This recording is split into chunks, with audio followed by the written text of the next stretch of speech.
স্বাগতম জনাইছোঁ টেকনিকেল আছামৰ আজিৰ এই ভিডিঅ'টো। বন্ধুসকল, আজি আমি আপোনালোকক দেখুৱাম আপোনালোকে কেনেকৈ গুগল মেপত নিজৰ লোকেশ্যন দিব, যাতে কোনোবাই আলহী অতিথি বা কাষ্টমাৰ গুগল মেপত লোকেশ্যন চাৰ্জ কৰি আপোনাৰ দোকান, factory, office, CSC centre, bank, hostel, school, college, ঘৰ আদিত ডাইৰেক্ট আহিব পাৰে। কিয়নো আজিকালি সকলোৱে ক'ৰবাত যাব লগা হ'লে লোকেশ্যন মাৰি যায়, আৰু আপুনি যদি নিজৰ লোকেশ্যন গুগল মেপত দিয়ে, আপোনাৰ নাম চাৰ্জ কৰি অতি সহজে আৰু কম সময়ৰ ভিতৰতে ডাইৰেক্ট আপোনাৰ এড্ৰেছত আহিব পাৰে। ইয়াৰ কাৰণে আপোনাৰ কোনো ৰাস্তা দেখুৱাৰ প্ৰয়োজন নাই। চ' ভিডিঅ'টো ষ্টাৰ্ট কৰাৰ আগতে আপোনালোকে যদি মোৰ চেনেলটো ছাবস্ক্ৰাইব কৰা নাই, ছাবস্ক্ৰাইব কৰি ল'ব আৰু কাষতে থকা বেল আইকনটোত ক্লিক কৰি অল নটিফিকেশ্যন অন কৰি ল'ব। বলক আমি ভিডিঅ'টো ষ্টাৰ্ট কৰোঁ। আপোনালোকে আপোনাৰ মোবাইলৰ ডাটা আৰু লোকেশ্যনটো অন কৰি ল'ব। তাৰপাছত ইয়াত আপোনালোকে আপোনাৰ মেপ এপ্লিকেশ্যনখন অ'পেন কৰিব। মেপ এপ্লিকেশ্যনখন অ'পেন কৰাৰ পাছত আপোনালোকে কণ্ট্ৰিবিউট অপশ্যনত ক্লিক কৰিব। কণ্ট্ৰিবিউট অপশ্যনত ক্লিক কৰাৰ পাছত আপোনালোকে চাই পাইছে এড্ৰেছ, ইয়াত আপোনালোকে ক্লিক কৰিব।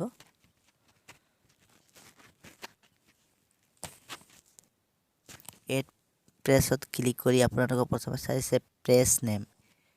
ইয়াত আপোনালোকে যদি আপোনাৰ ঘৰৰ কাৰণে কৰিছে তেতিয়াহ'লে আপোনালোকে নিজৰ নামটো দি হাউচ বুলি দি দিব। যদি আপোনাৰ CSC চেণ্টাৰ আছে CSC দি দিব। যদি ফেক্টৰী আছে ফেক্টৰী বুলি দিব। আপোনালোকে যিটো চাৰ্চ প্ৰথম লাইনটোত হেডলাইন হিচাপে বিচাৰে সেইটো দি দিব। তাৰপাছত আপোনালোকে কেটেগৰীটো বাছি ল'ব।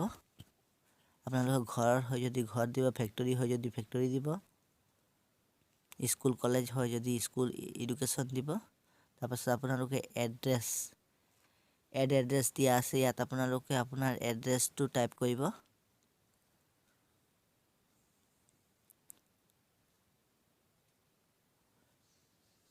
টাইপ কৰাৰ পাছত আপোনালোকে আপোনাৰ এড্ৰেছটো মিলাই ল'ব। ইয়াত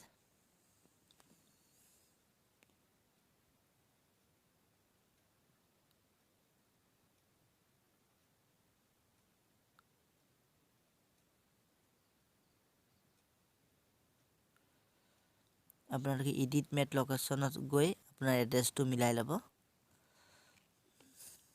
তাৰপাছত আপোনালোকে ইয়াত হাউচ, আপোনাৰ যদি চেণ্টাৰ হয় কিবা কেইটা বজালৈকে খোলা থাকে, কেইটা বজালৈকে বন্ধ থাকে, আপোনালোকে চানডে মনডে গোটেইবোৰ ছেট কৰিব পাৰিব।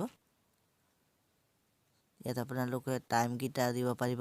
ইয়াত আপোনালোকে মোবাইল নাম্বাৰটো দি দিব। ইয়াত আপোনালোকে মোবাইল নাম্বাৰ এড কৰিব পাৰিব।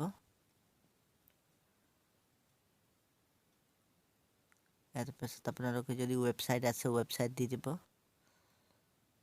যদি আপোনালোকৰ অফিচ হয় অপেনিং কৰিছে অফিচৰ অপেনিঙৰ ডেটটো দিব পাৰে। তাৰপিছত আপোনালোকে ছাবমিট অপশ্যনত ক্লিক কৰিব। চাব ছাবমিট অপশ্যনত ক্লিক কৰাৰ লগে লগে আপোনাৰ এটিখন ছাবমিট হৈ গৈছে। চ' ভিডিঅ'টো দেখাবলগীয়া আমাৰ ইমানে আছিলে। ভাল